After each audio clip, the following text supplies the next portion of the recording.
Hello, it's Jenny from Ginger Ninja Crafts. How are you? I hope you're doing well today. I am here with the first Fancy Fold Card Challenge video for 2026. I nearly said 2025 then. This is a collab that's hosted by the very lovely Monica Wakluska, and every month on the 5th of the month at 5 p.m.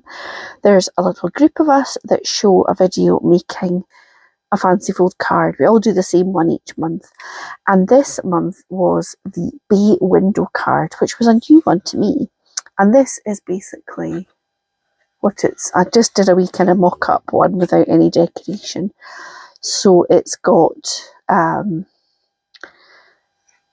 kind of bay window appearance, and then it'll should fold flat-ish depending on what you do to decorate it.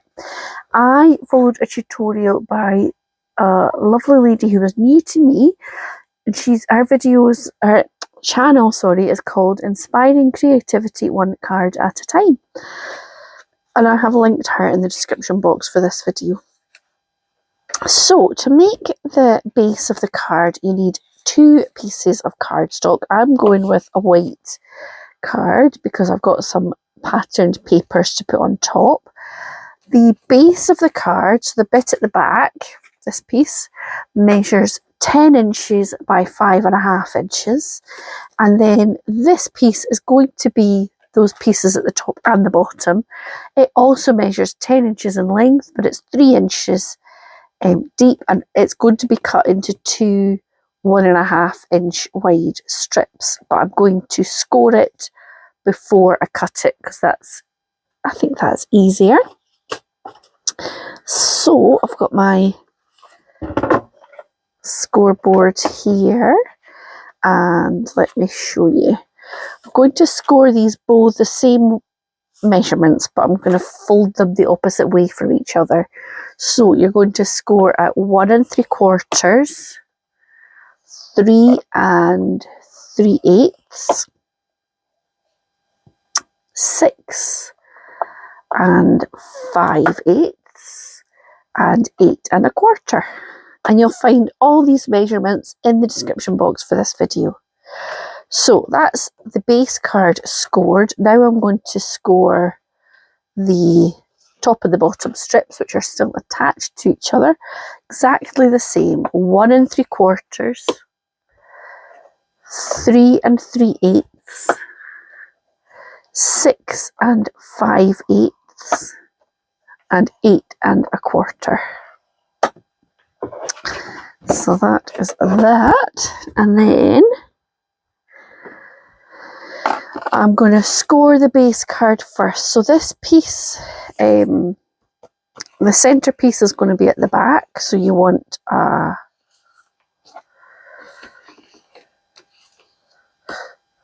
valley fold and then a mountain fold, and this is going to be a valley and then a mountain, and I'm just going to burnish those edges. So it's going to sit up like that, and then this one is going to be a mountain and then a valley, mountain and then a valley. Just kind of line that up there, because that is going to be the opposite. So my guillotine drama goes on. This one is quite good, but it's in centimetres where you have to line it up, and obviously a lot of crafting stuff is in inches. But anyway, that's okay. I've cut both of these pieces on my new to me guillotine, but I've just measured it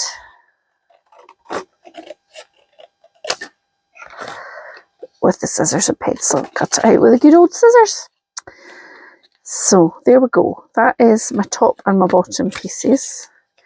Now I'm going to stick the papers on the inside before I glue these bits on. So I have cut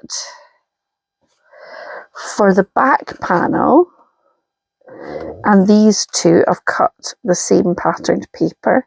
You can do it whatever you like. That's just what I've gone with. So I'm going to tell you these measurements. This back piece here measures 3 inches across by 5 1/4 tall. These ones at the side are 5 1/4 tall, same, but they're 1 1/2 inches across.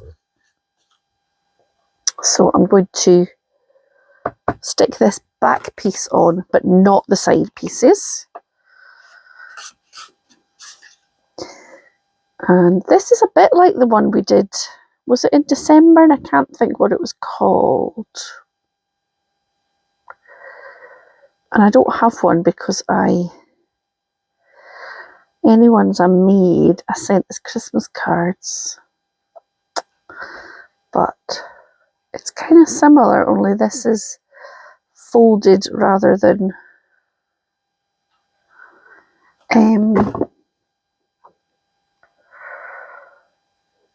that was a sort of bendy piece without folds in it, the top and the bottom. So that's that. Now I've got, for these, I want to glue the top piece on and the bottom piece before I put the side panels on so that they go on over those bits. But I will do the panels on these bits before. So you're going to need to cover this middle long piece and then the 2 square panels. These ends are going to be covered by this.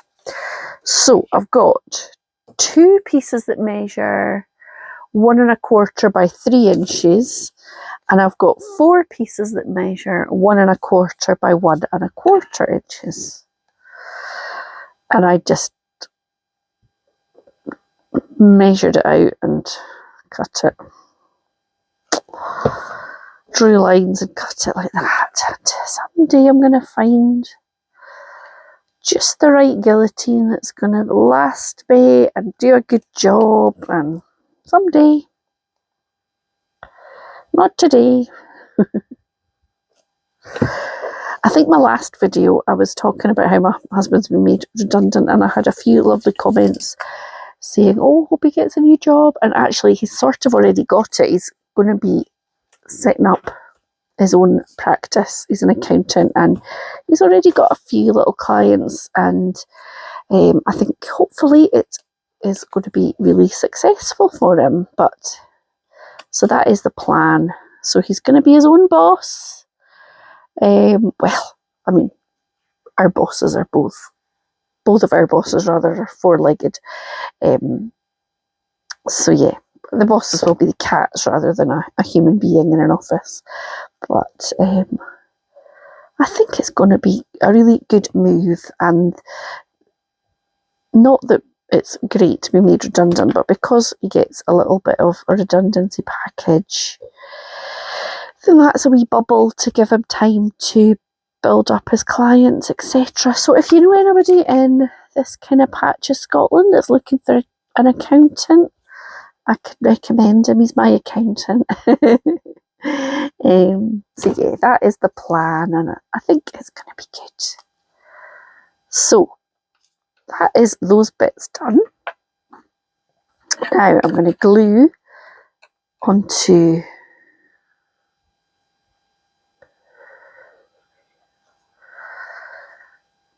the top and the bottom, so it doesn't really matter, they're both the same.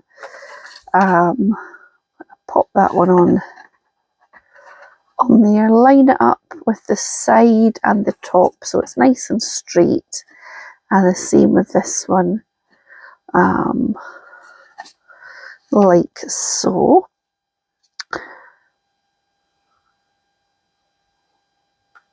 I think these could be lovely for Christmas cards as well. I just couldn't quite bring myself to make a Christmas card just yet. I don't know how many I made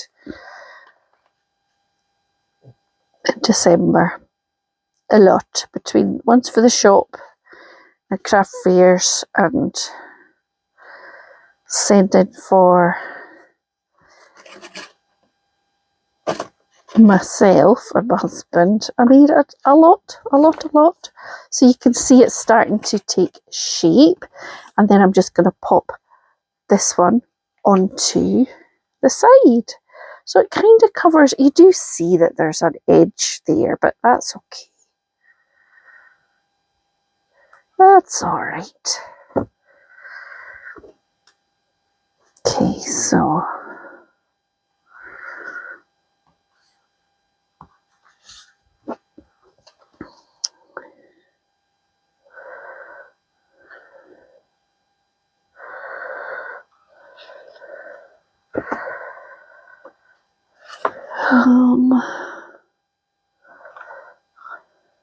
like so. So that is the panels all stuck together. Now all it really needs is the decoration. So I'm going to pause this video and go and get all the bits and pieces for that, and I will be back in a second. Okay, so I've done a bit of die cutting and colouring. So what you're going to want to do is take a piece of acetate. I have just eyeballed it, but you want it to be long enough that it can be adhered at the top and the bottom. And you're going to put double-sided tape or your adhesive of choice on the front of the acetate. I put it on the back, but thankfully I hadn't taken the strip off, so that can just stay there. And then I've put this die cut with happy birthday on it, and I've arranged a whole heap of different flowers and foliage and things like that. So I am just going to adhere this in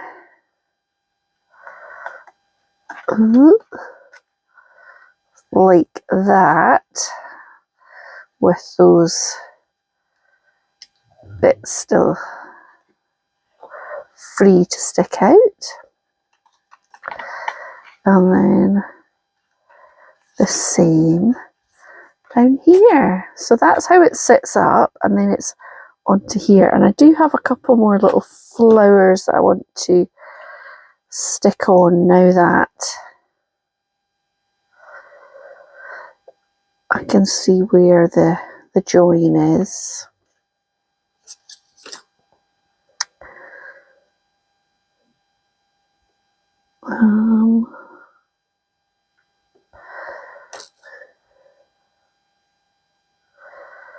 I just die cut these and coloured them in myself, like so.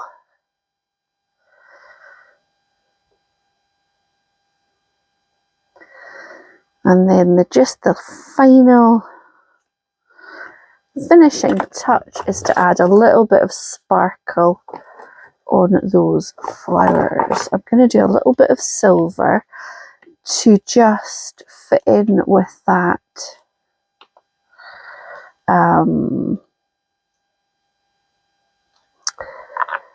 what do you call it, holographic, that's it. And then I'll go and get some pink Nouveau drops.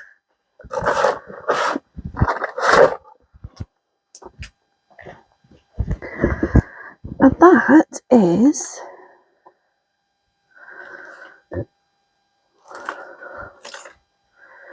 my finished product. So just the last thing that I want to do is just give a shout out to all my fellow crafters in this collaboration. So as I mentioned, we have Monica Wikluska, who is our leader, and you will find all of these channels linked in the description box below. So we've got Monica, we've got Katerina, who is Create with Katerina, we've got Denise, who is Little G Paper Crafts, Monica, another Monica, who is Crafting with the Quilling Lady, Sabine, who is Cross Keys Crafts, Kerry, who's Kerry's Card Creations, and we would like to welcome Robyn, who is new to our challenge this month. So thank you so much for watching. I'd love to hear if you have tried this fancy fold before, or if you're going to give it a go for the first time after watching our videos.